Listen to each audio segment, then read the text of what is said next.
Sem Rudi Meden, zaposlen sem kot bibliotekar v knjižnici Antona Tomaža Linharta. Po osnovni izobrazbi in po duši sem pa prevajalec. Tako da je jezik moje osnovno delovno sredstvo, snov, ki jo uporabljam pri delu in končni produkt mojega dela. Ko ob Evropskem dnevu jezikov premišljam o jeziku, mi na misel pridejo besede angleškega filozofa Williama Godwina, ki je o jeziku napisal tole. Besede so torej bistvenega pomena za to, kako kaj razumemo. Do skoraj vseh misli in idej se dokopljamo prav z besedami. Celo v najsamotnejših razglabljanjih večji del razmišljamo v besedah. Znanost mišljenja torej ni nič drugega kot znanost besed. Kdor svojega besednega izraza ni vajen piliti in brusiti, kdor ni vajen razločevati med najtanjšimi besednimi odtenki, prej ko ne tudi misli in razmišlja ohlapno, neprecizno, površno. Kdor svojih misli ne zna upovedati različno in si pri tem ne zna pomagati z izposojanjem iz drugih jezikov, tudi te misli stežka dojame zares natančno, jasno in nezamegljeno. Tako da ni nič čudnega, da je avstrijski filozof Ludwig Wittgenstein trdil: meje mojega jezika so meje mojega sveta. Bolj kot torej širimo meje svojega jezika, širimo meje svojega sveta. Kam se torej v tem sklopu uvršča, po mojem, prevajanje? Kot velikokrat rečemo, prevajalec gradi mostove med jeziki, kulturami, narodi, se pravi, da jih povezuje. Vendar tam, kjer je most, sta logično vedno tudi dva bregova, ki ju ta most premošča. Zato tudi prevajalec vedno ostaja nekako razpet, ujet med dva bregova, ki ju skuša bolj ali manj uspešno premostiti. Skuša premostiti nepremostljivo, združiti nezdružljivo. Najprej je to nasprotje v tem, ker je njegovo delo hkrati razdiranje in sezidavanje. Najprej mora prvotno besedilo razdreti, oklestiti, razbiti na prafaktorje, tako da ostane samo še goli skelet prvotnega besedila. Potem pa na ta skelet obesiti meso svojega ciljnega jezika, tako da iz tega zraste nov organizem. In zdaj to lahko opravi obrtniško bolj ali manj spretno in lahko tudi pri tem ostane. Lahko pa z dodano vrednostjo lastne ustvarjalnosti v to novo nastalo gmoto vsadi živo, utripajoče srce, tako da ta organizem zares polno zaživi v tem drugem jeziku. No in temu potem pravimo pravi, resnični, reflektirani prevod, kot rečejo nekateri prevodoslovci.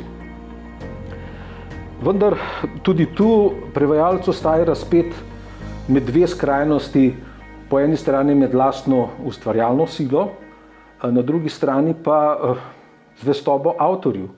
Prevajalec pravzaprav je nekakšen ghostwriter, prevajalec v senci, kakor včasih to slovenimo, se pravi pisatelj, ki anonimno piše v imenu koga drugega.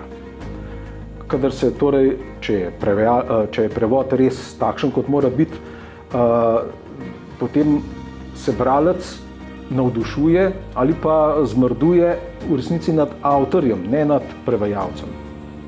Dober prevod je namreč, bi rekel, neopazen prevod. Torej prevod, ki ga sploh ni opaziti, da je prevod, ampak se zdi, kot da je to avtentično delo v ciljnem jeziku. Po drugi strani pa, in to je po moje nekako utolažbo pravemu prevajalcu, pa za dober prevod velja tudi to, kar je nekoč dejal o njem ameriški pesnik Robert Frost. Ta je rekel takole: dober prevod je tak, ob katerem je bralcu na koncu vedno malce žal, da ni mogel prevajati izvirnika. Dober prevod ohranja element tujosti, zavest, da gre za tuj svet.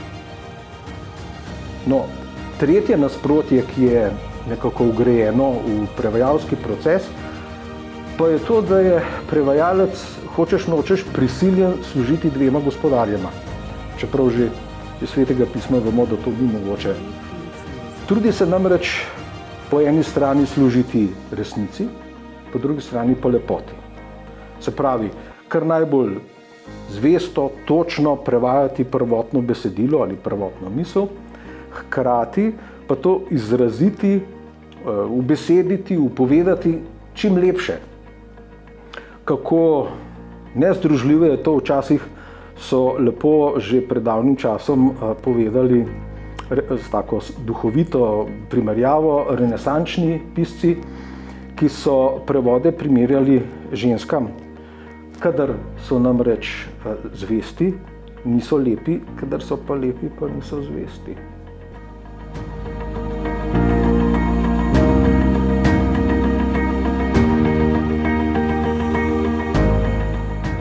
Vendar se v prevajanju za vsakogar, ki mu nekaj pomenita jasna misel in jasna beseda, skriva tudi nezamenljiv čar.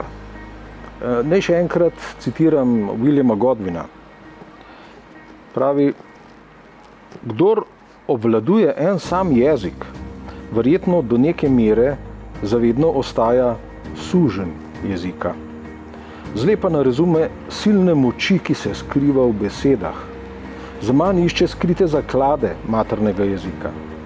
Z njim zle pa ne more doseči vsega, česar je ta jezik v polnosti zmožen. Vse premalo se zaveda tako njegovih odlik kot njegovih slabosti. Skrit mu ostaja duh tega jezika in vse, s čimer se njegov jezik značilno razlikuje od vseh drugih jezikov. Človek, ki je vešč primerjanja različnih jezikov, pa doseže svojo pravo višino. Jezik ni njegov gospodar, on sam je gospodar in mojster jezika. V njegovih mislih se vse ideje in besede, ki tem idejam sledijo, lepo razvrsti in razporedi, vse stoji in ima svoje pravo mesto. Celoten arzenal maternega jezika mu je vedno pri roki in mu služi kot voljno orodje v veščih rokah. Tako da ni čudno, da že stara ljudska modrost pravi, kolikor jezikov znaš, toliko veljaš. Rekel bi, da se pri prevajanju še toliko bolj zaveš lepote in moči svojega jezika. Kolikokrat slišimo koga reči, ko pravi, ja, to se pa v slovenščini ne da tako povedati.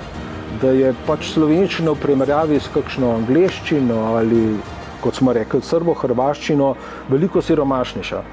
Po mojem, za tem stoji nepoznavanje lastnega jezika.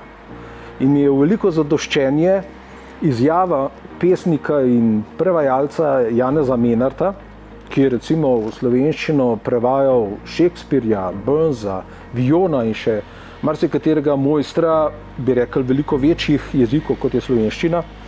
On je iz lastne izkušnje z vso prepričanostjo trdil, da se slovenščina po izrazni moči enakovredno kosa tudi s tako besedno in drugače bogatim jezikom, kot je recimo angleščina.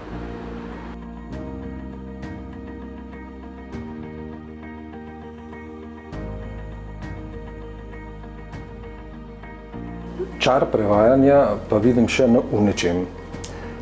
Tako kot lahko bereš, bodisi intelektualno, zato da nekaj izveš, bodisi eksistencialno, zato da se naučiš česa zase, za svoje življenje, kako živeti, se sam trudim tako tudi prevajati.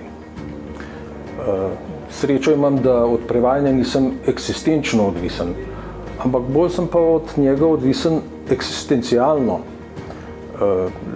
Se pravi, če ni pretirano, bi lahko rekel, da je prevajanje, ali ga vsaj doživljam kot svoje poslanstvo, nekakšna življenjska naloga, ki mojemu življenju daje dodaten smisel. Vse, kar vsaj v zadnjem času prevedem najprej zase. Zato, ker me je to besedilo nekako nagovorilo, ker mi je nekaj sporočilo, me česa naučilo, me s čim oplemenitilo ali pa mi kako polepšalo življenje. Zato je prevajanje zame zmeraj tudi odkrivanje novega, iskanje zame še neizhojenih stezic skozi goščavo človeške misli in ustvarjanja.